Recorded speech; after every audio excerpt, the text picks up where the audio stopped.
So our fifth step in our Microsoft 365 maintenance process is Microsoft Defender Advanced Threat Protection. And this is a big one.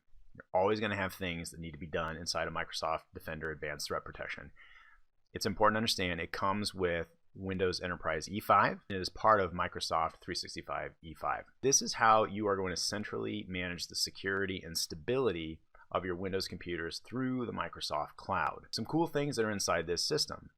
You get machine learning threat protection based on a normal baseline pattern of behavior for your company. So all of your Windows computers out there, the system is getting to know you over a period of time, and then it's going to be looking for threats that are outside of that normal behavior on those computers. And another really nice thing about this is you can configure automated response and remediation and have that centrally managed, and I'm going to show you that. You're going to be able to look at incidents and alerts, and you're going to be able to do remote virus scans. You're going to be able to limit it for a computer that you're concerned about. You can go ahead and isolate it, or you can tell Windows to just run Microsoft signed processes. We're going to be able to look at risk and exposure scores. This is where the system is analyzing the computers, and as it sees individual events on a computer, it will start raising its risk score. It'll make that rise up so you can identify that, and it'll also configure the machine's exposure score based on the way that computer is configured against Microsoft's best practices. And it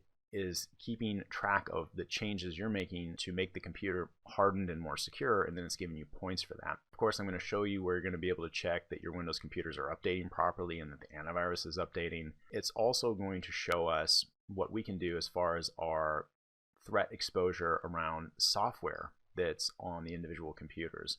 So we're doing all this work with Azure Active Directory, we're doing all this work around security and compliance for data governance, but on these individual computers, this is where we spend a lot of our time in management. It's really not on the back end of the system, it's with the users working on their individual computers. Some of these threats and exposures that can make the computer not work as well have to do with the software that's not being updated outside of the Microsoft software. So Microsoft Defender Advanced Threat Protection actually shows us this and identifies it and then ranks it for us as far as the third-party software that needs to be updated with known exposures, and we can start, again, working our way down the list to make the system more secure and stable. So if you do this right, you're going to have quieter and quieter machines for those end users. They're going to be able to get their work done for the company, thus keeping everybody very highly productive. So let's go ahead and get into that process. I'm going to get in the portal and we're going to work through our process, and I'm going to show you some really neat things. Again, this is a big area and you're always going to have things that need to be done inside of Microsoft Defender Advanced Threat Protection. So to get access to this system, it's a little different. We don't go into the Microsoft 365 Admin Center. We go to securitycenter.windows.com and we hit this dashboard. Now, the first thing we do is we want to go right into our incidents. So I click on an incident here, and we're looking for new incidents, new threats inside the system. So most of the time we're going to go in here, we're going to look at some stuff, and it's not going to be anything that we're going to be super concerned about, but every once in a while there will be. When we get into incidents, we're looking at the latest incidents that have been created by the system, things that have risen up and it's concerned about. Let me take you into an example of one. So right here, incident number 40, suspicious activity. I'm going to click on it, and then from here I'm going to open the incident page, and what I can do is I can click on this alert right here. I can see, okay, something it wasn't happy about Grammarly running on Word. Alright, I'm not concerned about this. As a matter of fact, I'm going to show you this in a little more detail later. Virus total detection ratio is 1 out of 70. So this means what you get inside the Microsoft Defender Advanced Threat Protection is you get a connection to show 70 of the top virus scanning systems out there and what it sees this particular potential virus as. It's 1 out of 70. It's a very low threat. Grammarly inside Word makes a ton of sense. So in this particular case, this is really just noise. Now what I would go over here is I could say, well, I don't want this noise in the future. I could click on Manage Alert, and I could go over here and then create a suppression rule saying that I don't want to see these alerts in the future because it's tying up my time. The company's paying for my time to manage a false alert. So I'm going to go out of this. And the other thing I could do is I could go on the machine page for this user, and you could see that from here I could run antivirus. I could restrict app execution to say that only Microsoft signed applications can run on this machine if I'm really concerned about it, and I could also choose to isolate the machine. If I click on this, it also gives me the option to allow Outlook and Skype for Business to continue to run while I've isolated that machine. And down below, you see I have a timeline. So if I wanted to dig in further, if I was really concerned about this particular incident, I could see how Microsoft Defender Advanced Threat Protection got to the point it did. But again, what I would choose to do in this case is I would go and I would create a suppression rule on this so I don't get these alerts in the future for Grammarly. Now, let me take you to a real alert. I'm going to go back to incidents, and I'm going to go down to number 20 here. It's a credential theft alert. And you can see it's informational. And I'm going to go ahead to the incident page, and I'm going to show you what an automated response inside Microsoft Defender Advanced Threat Protection looks like. So you can see over here it was assigned to automation and was status resolved. So I'm going to go up here to investigations, and I can see the status is remediated. So if I click on this, you can see that it's showing me that it found the threat, and it waited for my approval actually to process this, and then went ahead and remediated. But what I want to show you here, I've since turned on automation on these parts of the system. So I actually now have told it, if you see these threats on the system, just go ahead and process it. I click on pending action history, and I can see it went ahead and quarantined these individual files here. And I'm going to jump down to the automation section real quick so you can see what I'm talking about as far as automating this. If I click here, I go to machine groups, which I've created here. I have now told it for Zerillion computers, go ahead, full remediate threats automatically, whereas it used to be set to require approval.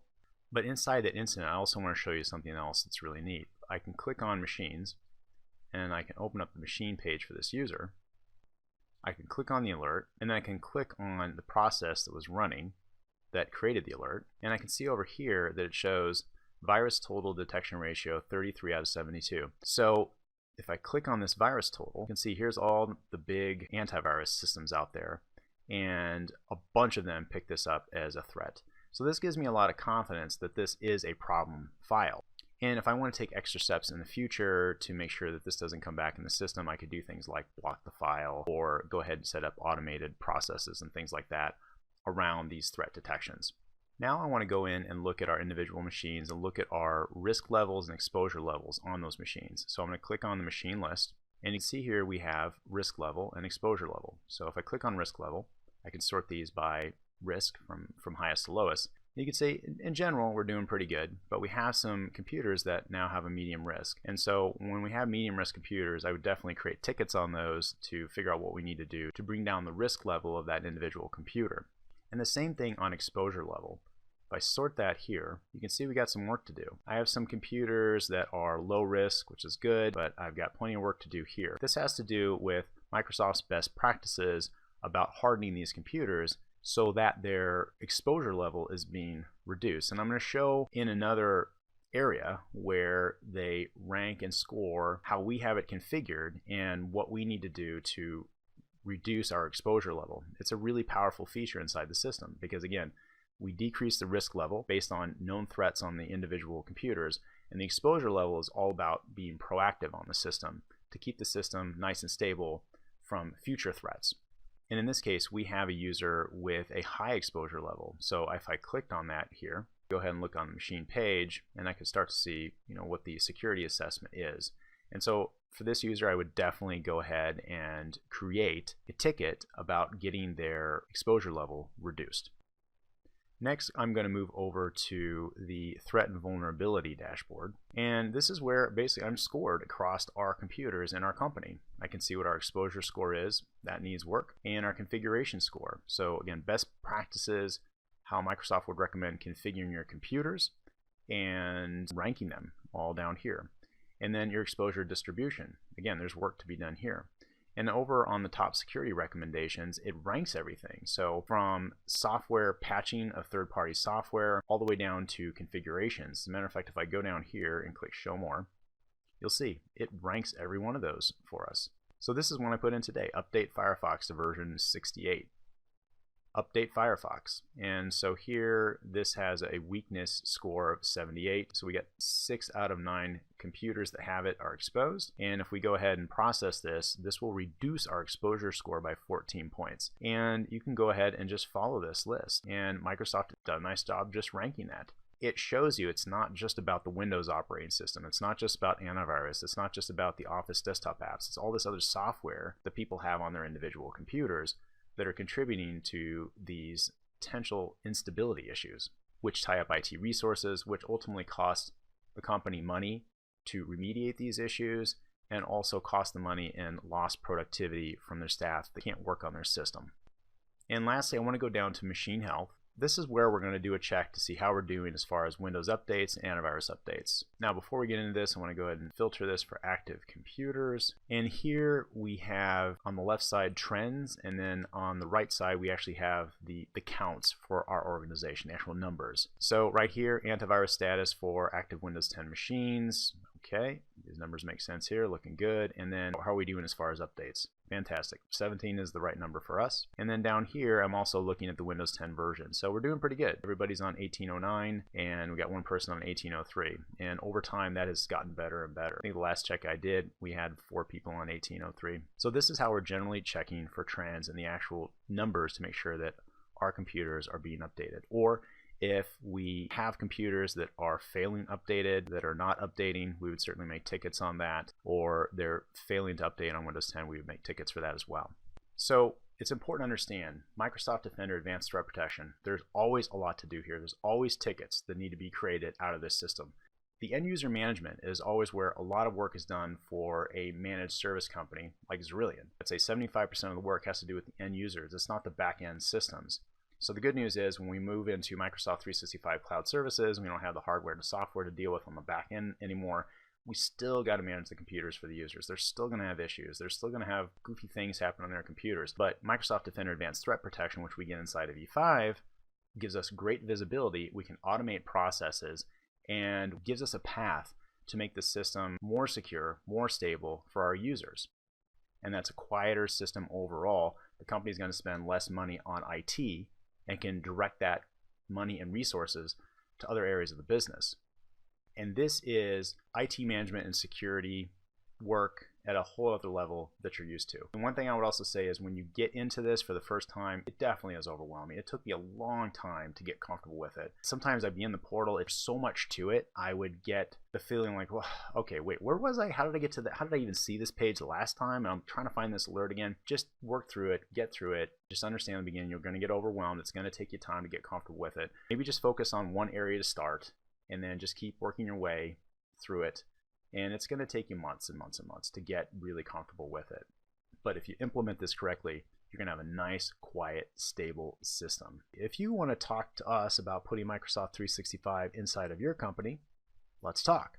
We're a 6-time Microsoft Gold Tier 1 cloud solution provider. We sell and service Microsoft Cloud subscriptions, and there's a little note there that we only service clients that we are the subscription reseller. We are a much better experience than an enterprise agreement or working with Microsoft Direct. If you're in an enterprise agreement, imagine this, you're a company with 250 employees and you have an enterprise agreement and you are at the very bottom rung with Microsoft.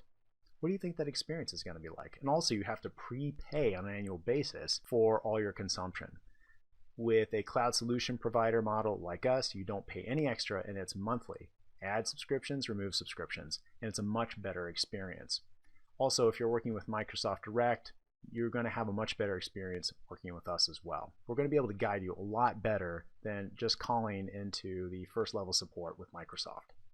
We also have a premier direct technical support relationship that is even higher and we spend substantially on than the general partner support, and that's because we are a Tier 1 cloud solution provider. Lastly, if you want us to get you set up and you want to take over the management, fantastic.